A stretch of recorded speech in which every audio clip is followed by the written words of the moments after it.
Hello दोस्तों, आज फिर से एक और माइनर टेस्ट का सॉल्यूशन लेकर आपके सामने मैं उपस्थित हुआ हूँ। माइनर टेस्ट 3 का सॉल्यूशन लेकर आपके सामने मैं आज हाजिर हुआ हूँ। आज का हमारा पहला क्वेश्चन है युग्म समीकरण 3x माइनस वाई बराबर 5 तथा 6x माइनस 2y बराबर 10 के में हलों की संख्या पूछिए कि हल कितने होंगे। एक होंगे, केवल 2 होंगे, अनंत होंगे। तो देखो, हलों की संख्या हमें देखनी हो युग्म समीकरण में, तो हम अनुपात देख लें किनका। सॉल्यूशन देखने से पहले दोस्तों हम थोड़ी सी डिटेल देख लेते हैं। अगर युग्म समीकरण हमें दी गई हो इस प्रकार a1x plus b1y plus c1 बराबर 0, a2x b2y प्लस c2 बराबर 0 और इनमें हमें हल पूछे। अगर a1 बट्टे a2 करें और b1 बट्टे b2 करें, अगर इन दोनों का मान, इनके दोनों का अनुपात समान नहीं आए तो हल होंगे अद्वितीय हल होंगे, यूनिक सॉल्यूशन होंगे, अद्वितीय हल होंगे, मतलब एक हल। अगर a1 बट्टे a2 करें, b1 बट्टे b2 करें और c1 बट्टे c2 करें, पहले वाले दोनों मान समान आ जाएं लेकिन तीसरा वाला अनुपात है समान नहीं आए तो कोई हल नहीं होगा।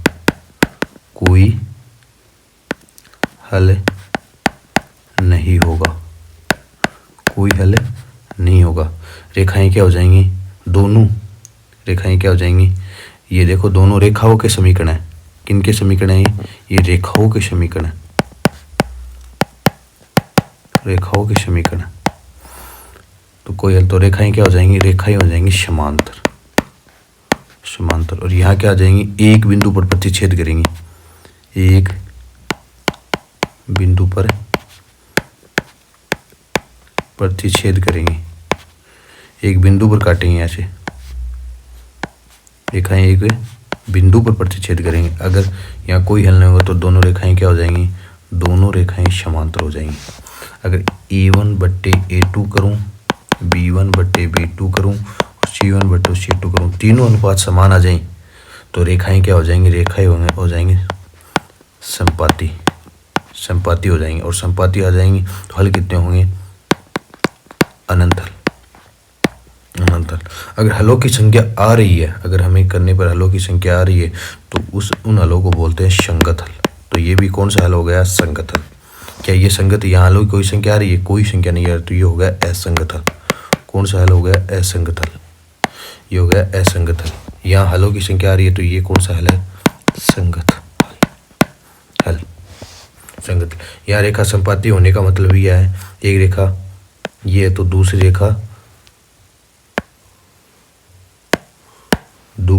रेखा भी जस्ट इसके ऊपर ही है। तो हलों की संख्या कितनी होगी? इसमें हलों की संख्या हो गई अनंत। तो ये नॉर्मल थोड़ी सी जानकारियाँ थी। अब आगे हमें क्वेश्चन करना एकदम आसान हो जाएंगे। अब क्या करेंगे? देखो, हमारे पास 2 रेखाएं दे रखी हैं। a1 बट्टे a2 कर लेंगे। 3 बट्टे 6 माइनस का 1 बट्टे 2 और 5 बट्टे 10। 5 बट्टे 10। तो सबका अनुपात देखो, 3 बट्टे 6 का अनुपात भी कितना हो गया? 1 बट्टे 2। माइनस का 1 और माइनस का 2, इनका भी अनुपात कितना हो गया? 1 बट्टे 2, 1 बट्टे 2, 1 बट्टे 2। तीनों अनुपात क्या आ गए? समान आ गए। तो रेखाएं क्या होगी? संपाती। और संपातियों के हल कितने होते हैं? अनंत। अगला समीकरण के मूलों का योग कितना दे रखा है? मूलों के वर्गों का योग दे रखा है 10। तो अगर इस समीकरण के मूल हम अल्फा और बीटा माने तो इनका मूलों का वर्ग कितना दे रखा है? 10। कितना दे रखा है? 10। हमें किसका मान पूछा है? p का। और हमें पता है a square plus b square को किस प्रकार लिख सकते हैं? a प्लस b का होल स्क्वायर लिख दो और उसमें से क्या माइनस कर दो? 2ab माइनस कर दो। तो इसी प्रकार अल्फा बीटा को कैसे लिखेंगे? a plus alpha plus beta का होल स्क्वायर 2 अल्फा बीटा बराबर कितना हो गया? 10। अब अल्फा प्लस बीटा मूलों का योग कितना है? तो देखो, जो अक्ष का गुणांक होता है, जो अक्ष का गुणांक होता है उसका माइनस कर दो बस। जो अक्स का गुणांक होता है उसका माइनस कर, तो माइनस का 2 स्क्वायर। यहाँ देखो अक्स स्क्वायर का गुणांक 1 है, तब ये सीधा आ जाएगा -2 अल्फा इंटू बीटा क्या होता है, अल्फा इंटू बीटा होता है माइनस का c अचर पद बटे अक्स स्क्वायर का गुणांक। तो कितना आ जाएगा माइनस का p बराबर 10। बताओ यहाँ से कितना आएगा 4 आ जाएगा, यहाँ से 2p, माइनस और माइनस क्या हो जाएंगे, ये माइनस और ये माइनस क्या हो जाएगा प्लस बराबर 10। यहाँ से p का मान कितना आ जाएगा 2p बराबर आ जाएगा 6, तो p का मान कितना आ जाएगा 3, कितना आ जाएगा 3। अगला क्वेश्चन देखते हैं। अल्फा और बीटा इस समीकरण के मूल है, तो हमें याद करना है, हमें समीकरण याद करने हैं जिसके मूल 2 बटे अल्फा और 2 बटे बीटा हो। तो बताओ अल्फा बीटा इस समीकरण के मूल है, तो इनका योग कितना हो जाएगा, अल्फा प्लस बीटा का योग कितना हो जाएगा, माइनस माइनस अक्स का गुणांक कितना है -1 बट्टे अक्स स्क्वायर का गुणांक कितना आ जाएगा 1/5।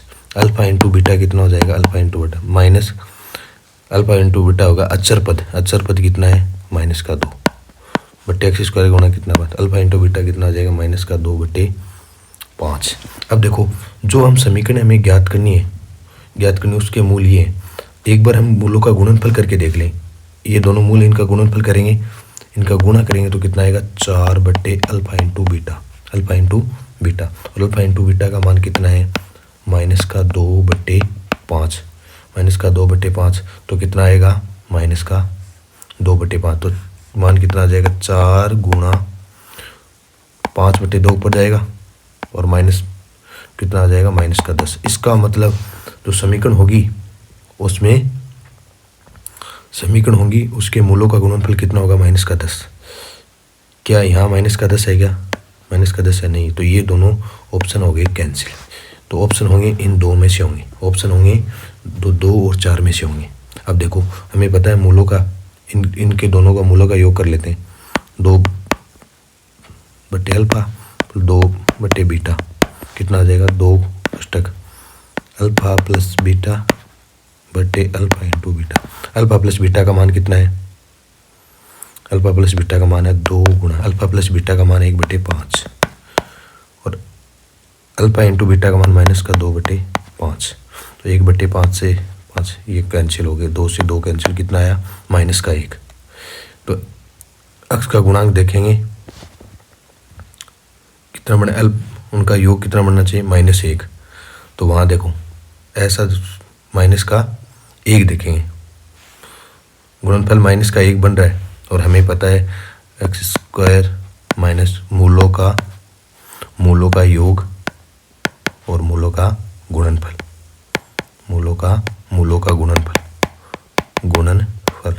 यहाँ -1 और माइनस पहले से तो क्या बन जाएगा प्लस।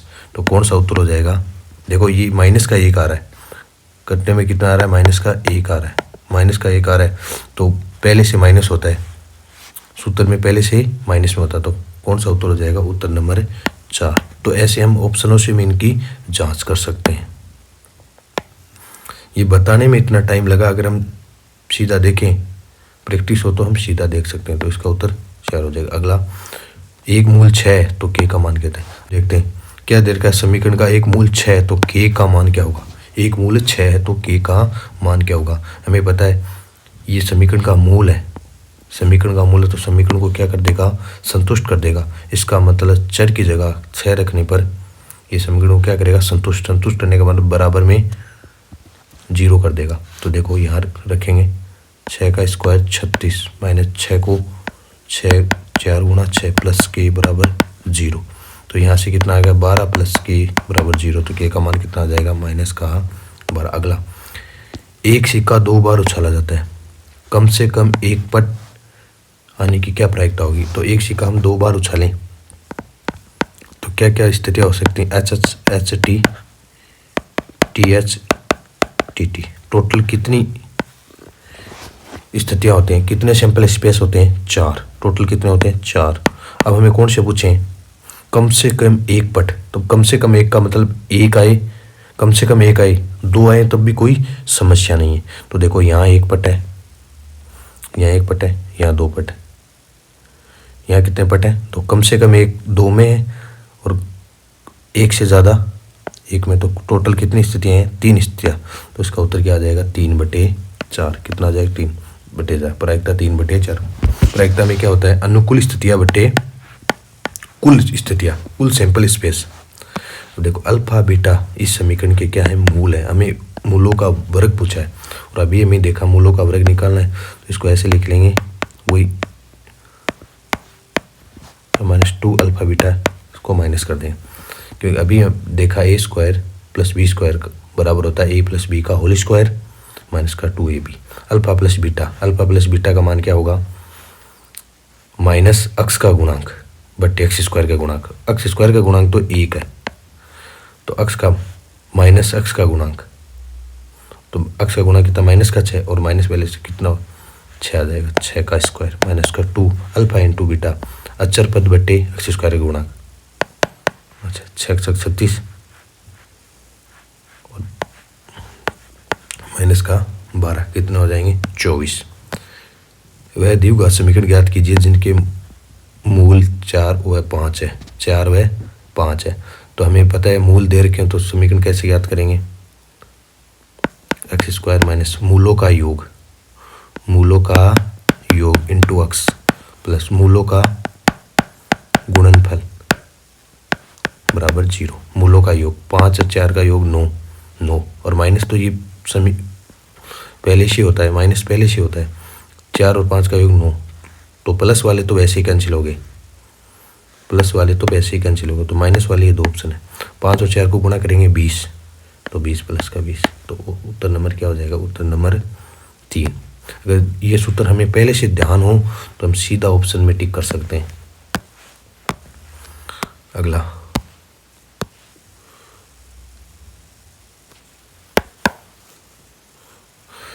क्वेश्चन, यदि रेखाएं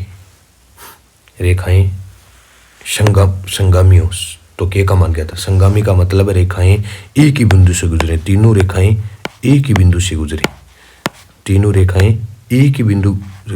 गुजरे, तो ये रेखाएं क्या होती हैं? संगामी रेखाएं होती हैं। 2 या 2 से अधिक रेखाएं एक ही बिंदु पर प्रतिच्छेद करें तो वो रेखाएं क्या होती हैं? संगामी रेखाएं होती हैं। अब देखो, अब हमें पता संगामी रेखाएं, तो पहले 2 को हल कर लेंगे हम, और वो मान x y के मान अगर हम तीसरे इक्वेशन में रख देंगे तो हमें किसका मान आ जाएगा? जो चर पूछा है कि, जो अज्ञात राशि पूछी कि उसका मान आ जाएगा। पहले 2 समीकरण देखो, पहले दोनों चरों का योग है, बाद में दोनों का घटाव है और बराबर में। तो अब इनका मान निकालने के लिए क्या करें? पहले दोनों को जोड़ देंगे, कितना आएगा? 8, और 8 में 2 का भाग दे दो, कितना आएगा? 4। तो ये मान इन दोनों को जोड़ेंगे तो ये देखो, ये माइनस का प्लस का y, ये माइनस का y है, तो किस अक्ष कितना हो जाएगा? 2 अक्ष, इसमें भी 2 का भाग दे। तो अक्ष का मान कितना आ जाएगा? अक्ष का मान आ जाएगा 4। अक्ष का मान 4 आ गया, तो y का मान कितना होगा? 2। y का मान तो इस समीकरण में रख देंगे। इस समीकरण में अक्ष की जगह 4 रखेंगे और y की जगह कितना रखेंगे? 2 बराबर 14। तो देखो ये 12 हो गई, 3 चौक 12, 14 में घटेंगे तो कितने बचेंगे? 2। तो k का मान कितना आ जाएगा? k का मान आ जाएगा 1। k का मान कितना आ जाएगा? 1। विविक्तिकर का मान पूछा है, टिकर का मान, डिस्क्रिमिनेट का मान पूछा है हमें क्या होगा? और डिस्क्रिमिनेट हमें पता है क्या होता है? b² - 4ac। अक्ष स्क्वायर होता है a का, अक्ष स्क्वायर का गुणांक होता है a का मान। हमें इस समीकरण से तुलना करते हैं, a² + bx + c बराबर 0 से तुलना करते हैं। a का मान 5 हो जाएगा, b का मान 8, c का मान 10। तो यहाँ मान रख दो, a का मान 8 रखेंगे, 8 का स्क्वायर 4 इंटू a का मान 5 इंटू c का मान 10, 64 माइनस। अब देखो ये 50 और 50 को 5 से गुणा करेंगे, 50 को 4 से गुणा करेंगे तो 200। क्या ये मान किस में आ रहा है? माइनस में आ रहा है। तो डिस्क्रिमिनेट का मान क्या होगा? माइनस में। अगला, के समीकरण के मूल क्रमागत संख्याएं हों तो हमें इनमें संबंध पूछा है, पी और क्यू में क्या संबंध हो। तो हम क्रमागत संख्या इनके मूल मान लें, क्रमागत संख्या 0 और 1 क्रमागत ही होते हैं, तो 0 और 1 तो 0 इनके मूल हो गए, तो समीकरण को क्या करेंगे संतुष्ट, तो यहाँ 0 रख देंगे। 0 रखेंगे तो ये भी 0, यहाँ 0 रखेंगे तो कितना आ जाएगा, ये भी 0। तो क्यों का मान कितना बनने वाला है, क्यों का मान 0, क्यों का मान 0 आ गया। दूसरा मूल हमने क्या माना 1, तो यहाँ कितना रख देंगे 1, यहाँ कितना रख देंगे 1, 1 का स्क्वायर 1, 1 को पी से गुणा करेंगे पी प्लस क्यू बराबर 0। तो ये समीकरण क्या बन गया, ये समीकरण बन गया हमारे। इसमें देखो क्यों पहले से 0, तो क्यों पहले से 0 कर देंगे, क्यों पहले से 0 है, 0 कर देंगे तो पी का मान कितना आ जाएगा 1। तो ऐसे समीकरण देखेंगे जिसमें क्यू बराबर 0 रखेंगे और पी बराबर 1 रखेंगे, संतुष्ट करता है क्या, ये दोनों बराबर हैं क्या, पी 1 है, ये 0 क्या बराबर हो सकते हैं, नहीं। 1 और 0 का योग 0 आ सकता है क्या, 0 आ सकता है नहीं, तो ये भी कैंसिल। ये देखो यहाँ रखेंगे हम पी की जगह 1, क्यू की जगह कितना रखेंगे, तो 1 का स्क्वायर 1, क्यू की जगह 0 रखेंगे बराबर 1, ये से उत्तर हो सकता है। यहाँ देखो पी की जगह 0 रखूँ और 1, तो 1 बराबर हो सकता है, तो इसका उत्तर क्या हो जाएगा 3। मैंने 0 1 माना है, आप कोई और क्रमागत संख्या मान के चेक कर सकते हो, आप 2 3 मान के चेक कर सकते हो, 1 2 मान के इसको चेक कर सकते हो। अगला समीकरण, वरना अगर इसको मेथड से हम हल करने की कोशिश करें तो हम क्रमागत मूल ऐसे मानेंगे, एक अल्फा है तो एक दूसरा क्या जाएगा अल्फा प्लस 1, तो ये थोड़ा लेंथी हो जाएगा। तो हमने इसको मान के कर लिया, संख्याएं क्रमागत संख्याएं मान के कर लिया। अगला, यदि द्विघात समीकरण के मूलों का योग व गुणनफल -1 -6, तो द्विघात समीकरण अभी बताया मैंने, x स्क्वायर माइनस मूलों का योग कितना है -1 इंटू x प्लस मूलों का गुणनफल कितना -6। देखो माइनस माइनस क्या हो गई प्लस, इसका मतलब x का गुणांक 1 होना चाहिए और प्लस में होना चाहिए, x का गुणांक 1 प्लस में, ये दो समीकरण हो सकते, तो माइनस वाला कैंसिल। बाद में प्लस का ये माइनस का, तो माइनस का कितना हो जाएगा 6 और कितना हो जाएगा -6, तो इसका उत्तर क्या आ जाएगा, उत्तर नंबर 4। उत्तर क्या आ जाएगा, उत्तर नंबर 4। अगला, समीकरण के मूल समान हो, हमें पता है किसी समीकरण के मूल समान होता है वहाँ डिस्क्रिमिनेंट का मान कितना होता है 0, डिस्क्रिमिनेंट का मान 0, इसका मतलब b स्क्वायर माइनस 4ac बराबर कितना हो गया 0, तो b स्क्वायर बराबर कितना आ जाएगा 4ac, b स्क्वायर बराबर कितना आ जाएगा 4ac, तो b का मान कितना आ जाएगा, इसका क्या कर देंगे वर्गमूल, इसका वर्गमूल करेंगे, यहाँ प्लस माइनस लगेगा, प्लस से माइनस आएगा, तो देख 4 का वर्गमूल जानते हैं 2 और ac का नहीं जानते, तो ac ऐसे करता, तो अपने उत्तर में या तो प्लस वाला होगा या माइनस वाला, तो अपने वाला प्लस वाला, तो उत्तर नंबर 4 हो जाएगा। अगला क्वेश्चन, 2 अंकों की एक अंकों का योग 15 है, यदि संख्या में 9 जोड़ दिया जाए तो संख्या के अंक एक दूसरे में परिवर्तित हो जाती है।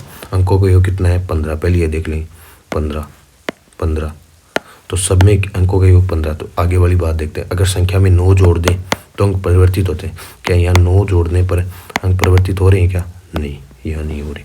यहाँ 9 जोड़ेंगे तो कितना बनेगा, क्या अंक परिवर्तित हो रहे हैं क्या, पहले 8 इकाई के स्थान पर था, अब कहाँ चला गया दहाई के स्थान, ये दहाई के स्थान पर था 7 और किसके क्योंकि परिवर्तित हो रहे हैं, तो इसका उत्तर क्या हो जाएगा, उत्तर नंबर 2। अगला क्वेश्चन,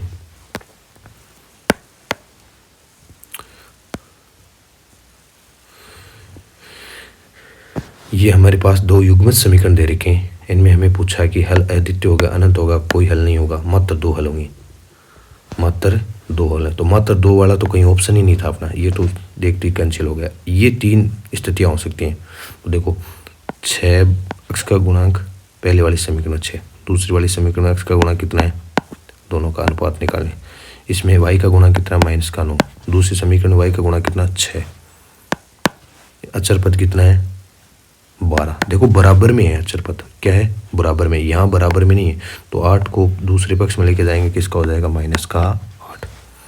-8, या ऐसे कर सकते थे 12 को इस पक्ष में लेके आ जाते, दोनों को एक ही साइड रखना है, अगर बराबर के एक तरफ रख रहे हो, बराबर के आप अगर दाईं ओर रख रहे हो तो दोनों में अचर पद को दाईं ओर ही रखना है। अब देखो इनका अनुपात निकालेंगे तो -3/2 -3/2, यहाँ देखो 4 का भाग दे रहा है -3/2 तो ये तीनों अनुपात बराबर आ गई तो रेखाएं क्या होगी, समपाती हो गई। और समपाती रेखाओं के हल कितने होते हैं, अनंत। कितने हल होते हैं, अनंत। ये दो युग्मित समीकरण दे रखे, निम्न कथनों का अध्ययन करो। निम्न कथनों का अध्ययन करो। P 2 के बराबर नहीं हो तो समीकरण के अद्वितीय हल होंगे। अगर P 2 के बराबर नहीं हो तो देखो इन दोनों समीकरणों में अक्ष का गुणांक तो दोनों में समान है। अक्ष का वाई का गुणांक दोनों में क्या है, समान है। लेकिन अगर हमें अक्ष का गुणांक भी दूसरे समीकरण में P की जगह 2 ले लें तो अक्ष का गुणांक भी बराबर हो गया, वाई का गुणांक भी बराबर हो गया। तो ये रेखाएं क्या हो जाएंगी फिर, अगर अक्ष का गुणांक भी बराबर हो जाए, वाई का गुणांक भी बराबर हो जाए तो इनका अनुपात भी बराबर हो जाएगा। तो रेखाएं दोनों क्या हो जाएंगी, समांतर। और समांतर रेखाओं का कोई हल नहीं होता। क्या P का मान 2 ले सकते हैं, नहीं। इसका मतलब P का मान 2 नहीं हो तो अद्वितीय हल होगा। सही बात है, क्या हुआ, द्वितीय हल होगा। सही बात है। अगर P बराबर 2 और Q बराबर 4 ले लें तो समीकरण के अनंत हल होंगे। P बराबर 2 ले लेंगे, P बराबर हमने 2 ले लिया और Q बराबर कितने ले लिया, 4। Q बराबर 4 ले। देखो पहले अक्ष का गुणांक और दूसरी वाले समीकरण में अक्ष का गुणांक 2 है, y का गुणांक दोनों में समान है। अरे ये देखो अचर पद दोनों में अगर 4 है और यहाँ Q का मान भी 4 ले लिया तो तीनों गुणांक समान हो गए। एक समीकरण के तीनों गुणांक दूसरे समीकरण के तीनों गुणांकों के समान है। तो रेखाएं एक ही रेखाएं बन गई। एक ही रेखाएं बनने को तो एक रेखा पहली दूसरी रेखा जस्ट इसके ऊपर, तो रेखाएं दोनों क्या हो गई, समपाती। क्या हो गई, समपाती रेखाएं क्या हो, तो इनके हल कितने होते हैं, अनंत। तो ये भी कथन सत्य है। तो दोनों कथन क्या हो गए, सत्य। दोनों कथन क्या हो गए, सत्य। तो इसका उत्तर क्या हो जाएगा, दोनों। अगले में निम्न में से कटान बिंदु, ये दो रेखाएं हमें दे रखे, इनका कटान बिंदु क्या होगा। तो इनको एक तरीका तो ये है कि अपने पास 4 ऑप्शन है, इन दोनों समीकरणों को संतुष्ट करने वाला बिंदु देख लेते हैं। अगर वो कटान बिंदु होगा तो दोनों समीकरणों को क्या करेगा, दोनों समीकरणों को करेगा संतुष्ट। पहले 0 0 लेके रखते हैं। पहले समीकरण 0 रखेंगे, इसका मान ये 0 क्या -7 0 के बराबर होता है। तो इसका मतलब ये तो उत्तर नहीं हो सकता। एक लेके चेक करें। मैं अक्ष का मान 1 रखूँ तो 2 गुणा 1 प्लस 5 गुणा 1 और -7, 2 और 5 7, 7 में 7 गया 0। इसका मतलब एक पहली समीकरण को संतुष्ट करेगा, दूसरी को संतुष्ट करना है। 4 गुणा 1 -3, 4 को 1 से गुणा करेंगे कितना आएगा, 4, और उससे 1 माइनस कर देंगे तो कितना बचेगा, 3, और 3 में से 3 गया 0। तो इसको भी क्या कर रहा है, संतुष्ट। इसका मतलब कटान बिंदु क्या होगा, दोनों का एक ही होगा। क्यों कटान बिंदु होगा, ये अगर ये दो रेखाएं हैं, ये दो रेखाएं, अगर इनका कटान बिंदु दो रेखाओं के उपनिष्ठ कटान बिंदु कितने हो सकते हैं, या तो एक हो सकते हैं या अनंत हो सकते हैं। अगर दोनों रेखाएं समपाती हो जाएं, दोनों रेखाएं समपाती हो जाएं, तब इनके कटान बिंदु कितने हो जाएंगे, अनंत। कितने हो जाएंगे, अनंत। ये वरना कितने होंगे, एक। तो वो कटान बिंदु होगा वो दोनों रेखाओं पर स्थित होगा, तो दोनों रेखाओं को क्या करेगा, संतुष्ट करेगा। अगला, इन दोनों ये दोनों रेखाएं और बराबर में कितना, 2, इनके हल होंगे। तो वही तरीका ऑप्शन से चेक कर लो। देखो x की जगह मैं 4 रखता हूँ, x की जगह 4 रखता हूँ। 4 + 4 8, 4 + 4 8, और 8 में 4 का भाग देंगे कितना आएगा, 2, प्लस यहाँ मैं 3 रखूँ तो 3 + 3 6 और 6, और 6 में 5 का भाग दूँ, क्या ये 2 के बराबर आ सकता है, नहीं। तो इसका मतलब ये उत्तर हो सकता है, नहीं। अगला चेक करते हैं। तो पहला उत्तर नहीं हो सकता। अगला चेक करेंगे, x की जगह 4 रखेंगे तो 4 + 4 कितने हो जाएगा, 8, 8 में 4 का भाग देंगे, यहाँ से 2 बन रहा है। y की जगह -3 रखेंगे, -3 + 3 क्या बना देगा इसको, 0। क्या ये 2 के बराबर हो सकता है, 2 के बराबर हो सकता है। इसका मतलब ये उत्तर हो सकता है। आगे वाली समीकरण को भी संतुष्ट करना चाहिए। यहाँ 4 का मान, यहाँ x का मान 4 को 2 × 4 + 1, 2 को 4 से गुणा करेंगे 8, 8 में 1 जोड़ेंगे 9, 9 में 3 का भाग देंगे 3। y का मान कितना रख दें, -3 + 5। बताओ, -3 प्लस का क्या 5, तो कितना बचेगा, प्लस के 2 बचेगा, और उसमें 2 का भाग देंगे तो कितना आएगा 1, और माइनस का चिन्ह वाले कटेंगे 2 आ रहे हैं, तो इसका उत्तर 100% कौन सा होगा, 100% बी ऑप्शन होगा। तो ऐसे कुछ क्वेश्चनों को हम उनको ऑप्शनों से भी करना आसान होता है। के का मान ज्ञात कीजिए जिनके लिए समीकरण x + 5y - 7 = 0 और 4x + 20y + k = 0 संपाती रेखाओं को निर्भुत करते हैं। एक ही रेखाओं को निर्भुत करते हुए अभी देखा है a1/a2 x का गुणांक पहली समीकरण, दूसरी समीकरण का गुणांक 4, इसमें y का गुणा कितना है 5, इसमें y का गुणा कितना है 20, यहाँ अचर पद कितना है -7, यहाँ अचर पद कितना है k। तो देखो हमें तो k का मान ज्ञात करना, चाहे इन दोनों में से देख लो चाहे इन दोनों में से देख लो, तो k का मान हमें ज्ञात करना है। देखो इन दोनों में से देखेंगे k का मान कितना आ जाएगा, देखो वज्र गुणा कर देंगे, वज्र गुणा k गुणा 4 गुणा -7, तो माइनस का कितना आ जाएगा, -28, कितना आ जाएगा -28। a का मान ज्ञात कीजिए यदि निकाय का कोई हल नहीं है, इसका मतलब दोनों रेखाएं क्या है, दोनों रेखाएं समांतर है, इसका मतलब दोनों के गुणांकों को बराबर कर देंगे, 2/3 बराबर a बट्टे -5, तो कितना आ जाएगा, a का मान कितना आ जाएगा -10/3, -10/3, तो -10/3, तो ऑप्शन नंबर कितना हो जाएगा, ऑप्शन नंबर 3। अगले में हमें क्या पूछा है, हमें पूछा है x की पावर 10 + 1 अपन x की पावर 11 का मान क्या होगा, 11 का मान क्या होगा। अब देखो पहली वाली कंडीशन हमें दे रखी है, उसमें क्या रखें कि -2 आ जाए, तो x की जगह मैं -1 पुट कर दूं, x की जगह कितना पुट कर दूं, -1 पुट कर दूं, क्या -2 के बराबर आ जाएंगे, इसका मतलब -1 रखने पर इसको संतुष्ट कर रहा है, तो यहाँ भी x का मान कितना हो गया, -1 रखेंगे 10 की पावर -1 की पावर 10 प्लस -1 की पावर 11, और एक पर चाहे कितनी भी घात हो उनका कोई फर्क नहीं, माइनस में है तो अगर सम घात है तो कोई फर्क नहीं पड़ेगा, एक ऐसे का ऐसे विषम घात है तो माइनस का एक आ जाएगा, कितना आ जाएगा माइनस, तो कितना 0, कितना आ गया 0, कितना आ गया 0।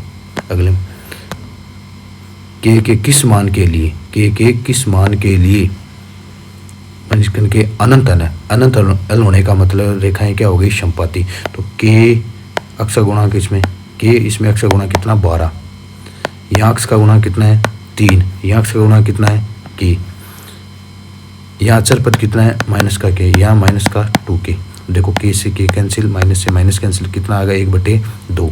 तो इन दोनों समीकरणों से हम हल करें 3/k 1/2, तो k का मान कितना आ जाएगा, वज्र गुणा कर दो, k बराबर आ जाएगा 3 × 2, कितना आ जाएगा 6।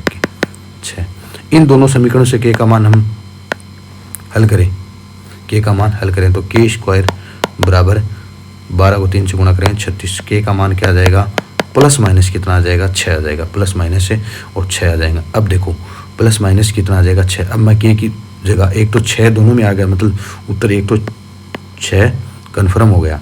अब देखो माइनस का 6 मैं एक बार रख के देखता हूँ, तो यहाँ देखो k की जगह माइनस का 6 रखता हूँ, तो यहाँ माइनस का 6, यहाँ k की जगह माइनस का 6 रखूँ तो माइनस का 1/2 आ गया, यहाँ माइनस का 6 रखूँ तो यहाँ भी देखो 3 से कटेगा, माइनस का 1/2 आ गया, और यहाँ पहले से कितना 1/2 क्या हो सकता है क्या माइनस का, तो माइनस का नहीं हो सकता, तो k का मान क्या होगा 1/6 होगा। ये हम चेक कर सकते हैं। वैसे हमारी दूसरी समीकरण से k का मान कितना आ गया था 6, कितना आ गया था 6। अगला क्वेश्चन देखते हैं, क्वेश्चन नंबर 102। अब इसका ये कंडीशन हमें देकर ये मान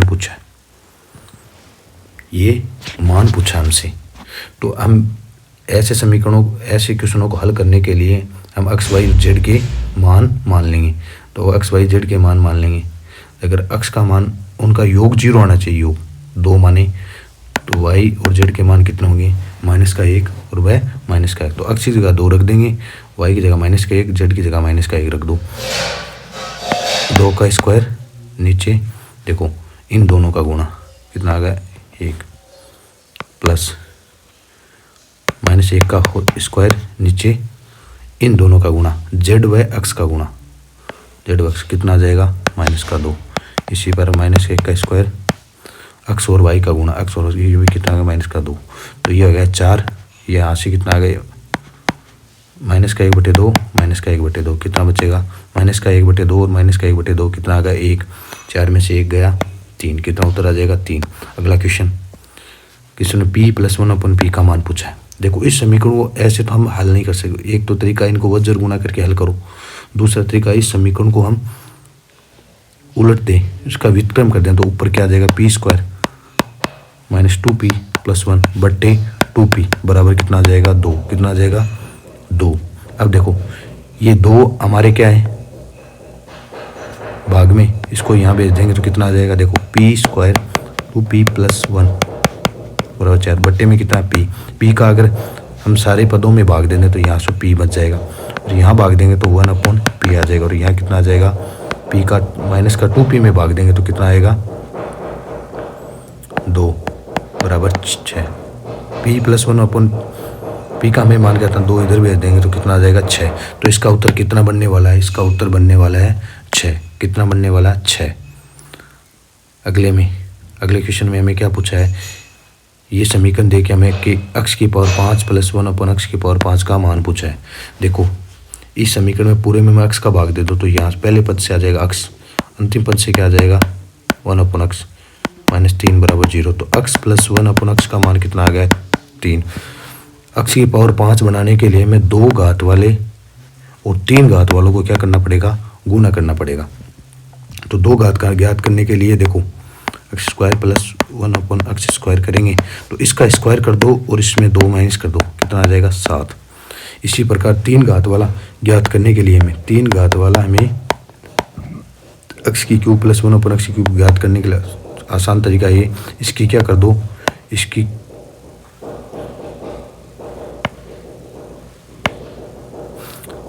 क्या कर दो, क्यूब कर दो इंटू 3 इंटू 3 लिखो। देखो क्यूब करना तो इसकी पहले क्यूब कर दो, 1/x की क्या कर दो क्यूब कर दो, बाद 3 गुणा ये वाला इससे गुणा कर दो, ये मान इससे गुणा कर दो, x + 1/x का मान से गुणा कर दो, कितना आ जाएगा 3 की क्यूब 27 और 3 × 9 कितना बचेगा 18। अब 5 वाला हमें ज्ञात करना है, क्या करना है हमें 5 घात वाला ही ज्ञात करना है। तो हमें 2 घात वाले को और 3 घात वालों को क्या कर देना है, गुणा कर देना है, और इसमें से माइनस क्या कर देना है, 1 घात वाला माइनस कर देना, क्या कर देना 1 घात वाला माइनस कर देना। तो 2 घात वाले का मान कितना है 7, 7 को किससे गुणा कर दो 1 घात वाला,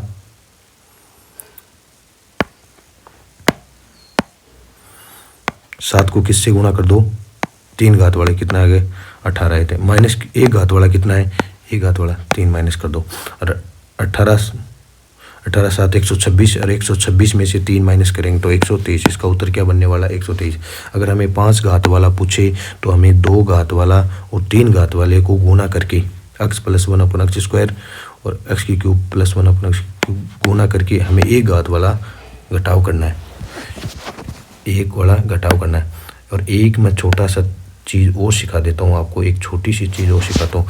यदि x + 1/x बराबर अगर m है तो x² + 1/x² अगर हमें पूछे तो हमें इसका स्क्वायर कर देना है, इसका स्क्वायर कर देना, इसका कितना माइनस कर देना 2। अगर यही x³ + 1/x³ पूछे तो हमें इसका क्या कर देना है, क्यूब कर देना है, 3 से गुणा कर देना है, और ये एक पद वाला घटा देना। इसी प्रकार हमें x की पावर 5 + 1/x² वाला पूछे तो हमें क्या कर देना है, 3 घात वाले का 2 घात वाला और 3 घात वालों को क्या कर देना है, गुणा कर देना है, और उसमें से क्या 1 घात वाले को क्या कर देना है, माइनस कर देना है, इनको माइनस कर देना। अगला क्वेश्चन, अगले क्वेश्चन में हमें क्या पूछा है, इसका मान पूछा है। अब देखो इसमें इसका मान पूछा, हमें पता है a की क्यूब - b की क्यूब क्या होता है, a - b ए स्क्वायर, देखो यहाँ माइनस का चिन्ह हो तो अंदर plus B square plus A B plus A B plus A B. अब देखो प्लस ए बी, ये तो ये मान यहाँ रख देंगे। देखो एक्स की जगह मान, ए की जगह मान एक्स है, वाई बी की जगह वाई है, तो ये मान यहाँ रख देंगे। तो X square plus Y square, इसको थोड़ा सा सिंप्लीफाई कर लेंगे तो हमारे लिए क्वेश्चन करना आसान हो जाएगा। देखो एक्स माइनस वाई और यहाँ आ जाएगा X square plus Y square plus X into Y, ये हो गया एक दूसरे से कैंसिल। अब देखो एक्स का मान कितना अपने पास 19 और वाई का मान कितना है 18, 19 में 18 जाएंगे कितना बचेगा 1, तो इसका उत्तर क्या बनने वाला है 1। थोड़ा सा सिंप्लीफाई कर लेंगे तो क्वेश्चन करना है हमारे लिए। अगला क्वेश्चन देखते हैं। अगले क्वेश्चन में क्या दे रखा है हमें, A plus B plus C तीनों का योग दे रखा है 0, A square plus B square plus C square का मान कितना दे रखा है 16, ए बी सी और सी ए इनका हमें मान पूछा है। और ये तीनों बातें एक ही सूत्र में आते हैं, ए प्लस बी प्लस सी के होल स्क्वायर वाले में। इसका होल स्क्वायर क्या होता है, A square plus B square plus C square plus 2 A B C C A. बताओ इसका मान हो गया 0, इन तीनों का मान कितना दे रखा हमें 16 और इसका मान हमें क्या है पूछा है।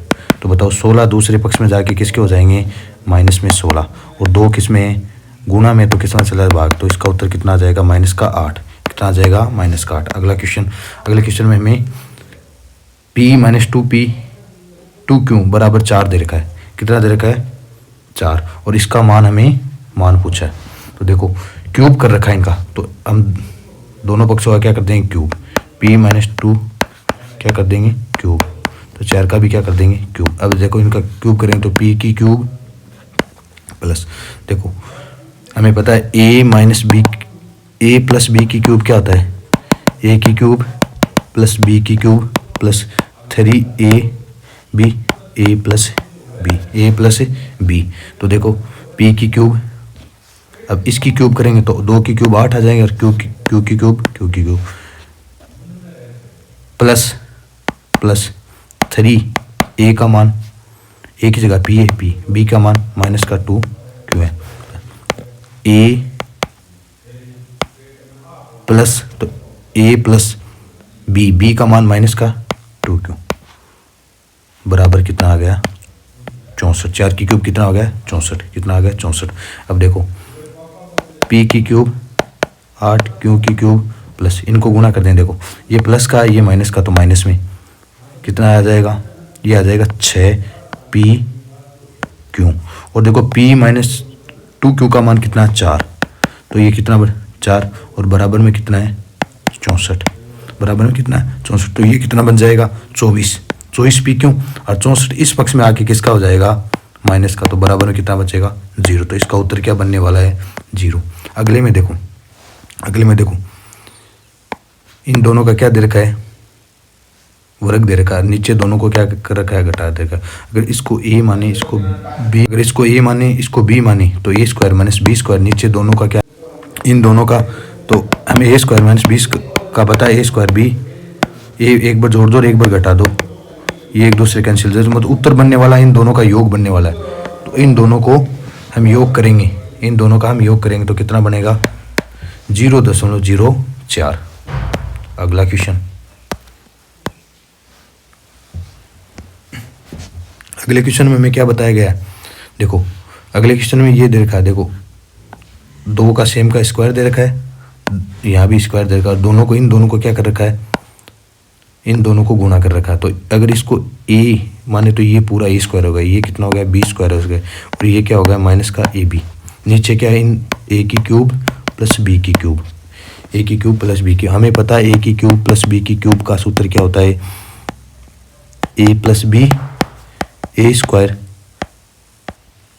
प्लस b स्क्वायर माइनस का ab।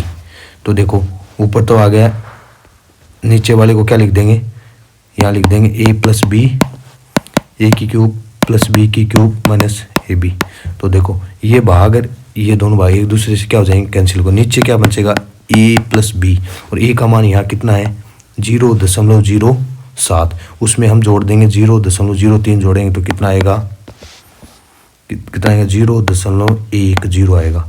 0.10 का मतलब दशमलव हटेगा तो ऊपर कितना, दशमलव के बाद जितने अंक उतने एक के सामने शून्य आ जाएंगे, नीचे कितना 10, तो कितना आ जाएगा, इसका उत्तर कितना आ जाएगा 100 में 10 का भाग दें कितना आ जाएगा 10, कितना आ जाएगा 10। अगले क्वेश्चन में और आज का अंतिम क्वेश्चन में क्या पूछा है, निकाय के अनंत हलो तो के क्या मानोगे, निकाय के क्या अनंत हल है। तो दोनों रेखाएं क्या हैं, दोनों रेखाएं संपाती, दोनों रेखाएं क्या हैं संपाती। तो के प्लस 1 अक्ष का गुणांक है पहले में, दूसरे में अक्ष का गुणांक के बराबर, इसमें y का गुणांक कितना 8, दूसरे में y का गुणांक क्या है के प्लस 3, इसमें अचर पद कितना 4k, यहाँ अचर पद कितना है 3k माइनस 1। यहाँ हमें पूछा के का मान क्या होगा, तो के का मान देखो हम 0 ले सकते हैं। देखो हर में अगर के का मान हम 0 लें तो यहाँ कितना हर में कितना बच जाएगा 0, क्या हो सकता है 0 नहीं हो सकता। के का मान 1 लेंगे तो 1 प्लस 1 कितना आ जाएगा 2, और 2 में 1 का भाग देंगे, के का मान 1 है 2 आ जाएगा। यहाँ हर का ऊपर 8 है, यहाँ के का मान 1 लेंगे तो कितना आ जाएगा 1 प्लस 3 कितना आ जाएगा 4, और भाग देंगे कितना आ जाएगा 2। यहाँ देखो 4k, के का मान 1 है, ठीक है माइनस 1, तो यहाँ से भी कितना आ जाएगा, यहाँ से भी कितना आ जाएगा, यहाँ से भी तो 2 बराबर 2 बराबर 2। तो के का मान इसके अनंत हल होने के लिए के का मान कितना होगा 1। तो इसी प्रकार हम ऑप्शनों से भी क्वेश्चनों को आसानी से हल कर सकते हैं, ऑप्शनों से क्वेश्चनों को आसानी से हल कर सकते हैं। तो आज के लिए बस इतना ही, धन्यवाद।